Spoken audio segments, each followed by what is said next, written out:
करते हैं कि एआई कैसे हेल्प कर रहा है आपको म्यूचुअल फंड्स में एसडब्ल्यूपी या एसआईपी कैलकुलेटर्स बनाने में। और ये सब मैं बैक टेस्टेड डेटा आपको बता रहा हूँ कि अभी तक हम लोग जो बात करते हैं एसडब्ल्यूपी की, तो वो फॉर्मूला बेस होता है कि मैंने कुछ फॉर्मूलेस दिए और एसडब्ल्यूपी निकाली। बट कई बार क्या होता है कि मुझे रियल डेटा पे बात करनी है कि एक्चुअली एसडब्ल्यूपी बनाने के लिए म्यूचुअल फंड में हमें हिस्टोरिकल डेटा चाहिए। तो गूगल शीट हमें हेल्प करता है हमें हिस्टोरिकल डेटा देने में। तो मेरे पास में हर कंपनी का, ज़्यादातर कंपनीज का हिस्टोरिकल डेटा अवेलेबल है, और ये गूगल शीट गूगल फिनेंस के फंक्शन से निकल आता है। और सबसे बेस्ट पार्ट है कि आपका ये हिस्टोरिकल डेटा आप डेली बेसिस पे भी ले सकते हैं। तो ये सामने आप देख रहे होंगे Nippon India multi asset fund का एक 8 फरवरी 2021 जब से ये फंड लॉन्च हुआ है तब का डेटा है ये। अब हम बात करेंगे कि ये डेटा कैसे हेल्प करेगा एस डब्ल्यू पी कैलकुलेटर बनाने में। तो ये सामने मेरे क्लॉड है, क्लॉड का मैंने यूज किया है, और इस क्लॉड के जरिए मैंने एक कैलकुलेटर बनाया है जिसको हम कहते हैं 843 compounding calculator plus S W P planner. So ये दो कैलकुलेटर्स मैंने बनाए हुए हैं। तो पहला काम करता है नॉर्मल कि आप कितने अमाउंट की एसआईपी करते हैं और एक्सपेक्टेड रिटर्न्स कितना है और इन्वेस्टमेंट टेन्योर कितना है। तो ये आपको इस कैलकुलेटर के जरिए आपको ये पता लगेगा कि आप पहला 50 लाख माइलस्टोन पाने के लिए आपको कितने साल लगे, दूसरा माइलस्टोन 50 लाख का पाने के लिए आपको कितने टाइम पीरियड लगा, और हर एक लॉन्ग टर्म सिनेरियो में आपका 50 लैक्स कितनी जल्दी अचीव हुआ।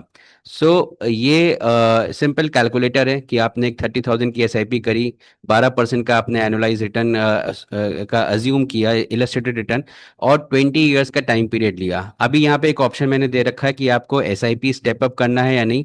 हालांकि करना चाहिए। अगर आप 30,000 की एसआईपी कर रहे हैं तो कोशिश करिए कि हर साल 3,000 रुपए से टॉपअप करिए। अब देखिए जैसे ही आप टॉपअप करते हैं 3,000 रुपए से आपका फंड वैल्यू चेंज हो जाता है। आपका टोटल 20 लाख में 20 साल में 1,40,40 लाख इन्वेस्ट होता है और 3.30 करोड़ का आपका रिटर्न मिलता है। मतलब नियरली आपका 3.35x कवर हो जाता है।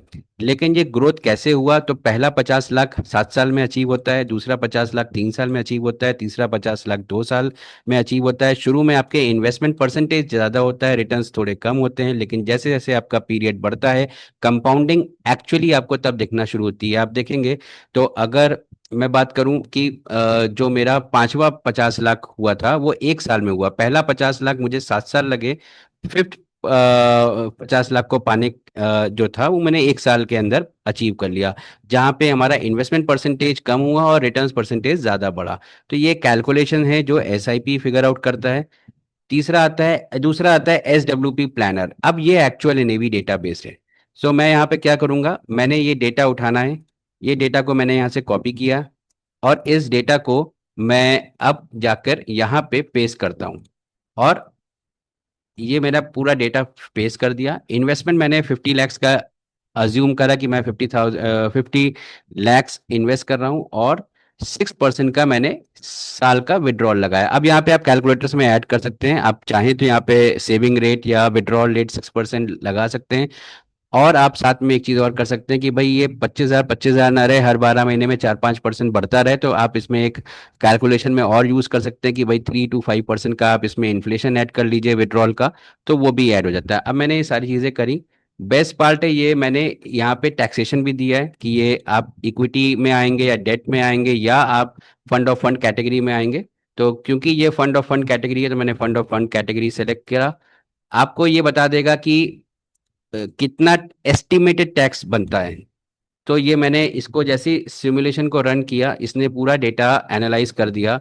Invested amount 50 lakhs, NAV 10 rupees के रेट पे लिया, 5 लाख यूनिट एलोकेट हुई, विड्रॉल 65 की है, टोटल 16.25 लैक्स हम विड्रॉ कर चुके हैं 50 लाख में से। अभी भी हमारी यूनिट्स लेफ्ट हैं 3,95,000 की, और आज की डेट में जो करंट वैल्यू है 13 जुलाई की 93 लाख रुपए हो चुकी है। यानी कि 50 लाख लगाने के बाद जो फंड वैल्यू बनी आपकी 2021 में लगाने के बाद 2026 में 93 लाख रुपए। एस्टिमेटेड टैक्स 89,000, इस पूरे 5 साल के अंतराल में आपको सिर्फ 89,000 का एक एस्टिमेटेड टैक्स बना। बेस्ट पार्ट है ये भी दिखाएगा कि कितना अपने हाई से गिरा, मतलब ड्रॉ डाउन इफेक्ट भी दिखाता है 10.1% का। कब ये ड्रॉ डाउन हुआ था? 29 जनवरी 26 को इसने पीक बनाया था, और 23 मार्च 26 को इसने अपना लोएस्ट बनाया था। अच्छी चीज ये है कि आप इस 50 लाख में आप ये देख सकते हैं कि ये कभी भी 50 लाख के नीचे ये वैल्यूएशन अभी तक नहीं गई है। और जब से स्टार्ट हुआ 25,000 हम विड्रॉ कर रहे हैं, आपका विड्रॉल के बाद का ये फंड वैल्यू है, हर महीने आपका ये विड्रॉल हो रहा है जब से आपने इन्वेस्टमेंट किया है, और ये आज तक आपका विड्रॉल हो रहा है। तो टोटल विड्रॉल आपने 16.25 लाख के किए। 50 लाख 5 लाख आपकी यूनिट्स एलोकेट की गई थी। करंट वैल्यू का 93 लाख है। अगर आप ये विड्रॉ नहीं करते तो ये एक्चुअली वैल्यू आपकी और ज्यादा होती, 1.09 करोड़ की होती। बट क्योंकि हमने विड्रॉल लिया है हर महीने, तो हमारी वैल्यू 93.19 लाख की है। शॉर्ट टर्म कैपिटल गेन मेरा 96,833, long term capital gain 4.8 lakh का हुआ इस पूरे 5 साल के अंदर। और जो मेरा एस्टिमेटेड टैक्स बनता है वो 89,067 का बनता है। नेट विड्रॉल आफ्टर टैक्स आप ऐसे समझ सकते हैं कि 16,25,000 रुपए का आपने जो विड्रॉल किया है, एक्चुअली वो विड्रॉल आपका 15.36 लाख हुआ। और आपको जो रेजिडुअल परसेंटेज आ रहा है 17.3% आ रहा है। मैक्सिमम ड्रॉ डाउन, अब ड्रॉ डाउन क्या होता है कि जब हम विड्रॉ कर रहे हैं अपने म्यूचुअल फंड के इन्वेस्टमेंट से, तो मार्केट भी चल रहा है तो बाजार ऊपर नीचे करता है। तो हम जब हमने पैसा विड्रॉ किया तो ऐसा नहीं कि बाजार सिर्फ ऊपर जा रहा है। पैसा निकालने के बाद भी, विड्रॉल के बाद भी मार्केट जब गिरता है तो कितना मैक्सिमम गिरा है अपने इस पूरे 5 साल की टेन्योर में अपने हाईएस्ट पीक से, तो 10.1% गिरा है। कब गिरा है आपको ये SWP कैलकुलेटर ये भी बता रहा है कि हमने पीक बनाया था 1.11 लाख करोड़ का 29 जनवरी को, और 23 मार्च को मेरा जो लोएस्ट था वो 99.59 लाख था। और अभी भी हम ये रिकवर नहीं करें क्योंकि हमारी जो फंड वैल्यू आज की डेट में 93.19 है। तो इतना बढ़िया कैलकुलेटर है जो कि क्लॉड एआई के थ्रू हमने बनाया है। और ये बैक टेस्टेड डेटा है, कोई मैंने इसमें फॉर्मूला नहीं इनकॉर्पोरेट करा है। आप ये कैलकुलेशन आप किसी भी फंड के साथ कर सकते हैं। आपको लगता है कि मेरे को कोई दूसरा फंड चाहिए, कोई और मल्टी एसेट के साथ आप कर सकते हैं, तो बिल्कुल आपके पास में बहुत सारे मल्टी एसेट हैं जो आपको गूगल फिनेंस ये हिस्टोरिकल डेटा दे देगा। आपको करना क्या है, उस डेटा को यहाँ लाना है, इसको आपने सेलेक्ट करना है, आप सेम आप इसको यहाँ पे सेलेक्ट करके आप कंपैरिजन भी कर सकते हैं। सो आपने ICICI मल्टी एसेट का एक डेटा निकाला, हम ये कंपेयर नहीं कर रहे हैं, हम आपको सिर्फ एक बता रहे हैं कंपैरिजन करने के लिए सेम कैटेगरीज होनी चाहिए, तो आप वो भी इसमें कर सकते हैं। तो आप देखिए मैंने ये डेटा को भी, इसका भी सिमुलेशन रन करा, तो आपको कंपैरिजन भी मिलेगा। आप देखिए दो फंड्स अलग अलग आपको दिखा रहा है। अब अगर आपको कंपैरिजन देखना है तो आप यहाँ आकर देख सकते हैं इसका comparison, Nippon versus ICICI multi asset. इस फंड में आपका जो करंट वैल्यू है 93.19 लाख है आफ्टर विड्रॉल, इस फंड में 98.94 लाख है। आप तीन फंड्स का कंपैरिजन आप कर सकते हैं।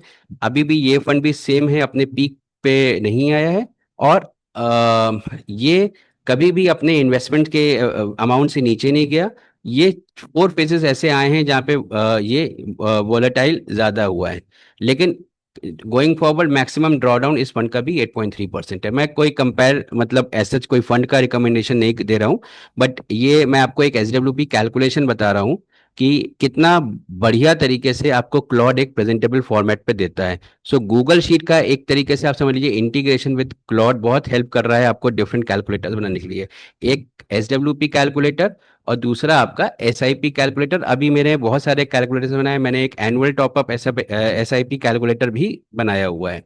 सो ये आपको अगर फॉलो करना है आप बिल्कुल फॉलो करिए हमारे चैनल को, और हम आगे बताएंगे कि कैसे आप गूगल शीट से हिस्टोरिकल डेटा कैसे आप ला सकते हैं। और मेरे पुराने वीडियोस ज़रूर देखिए क्योंकि उनमें मैंने इंपोर्ट फंक्शंस भी इसमें दिए हुए हैं। धन्यवाद।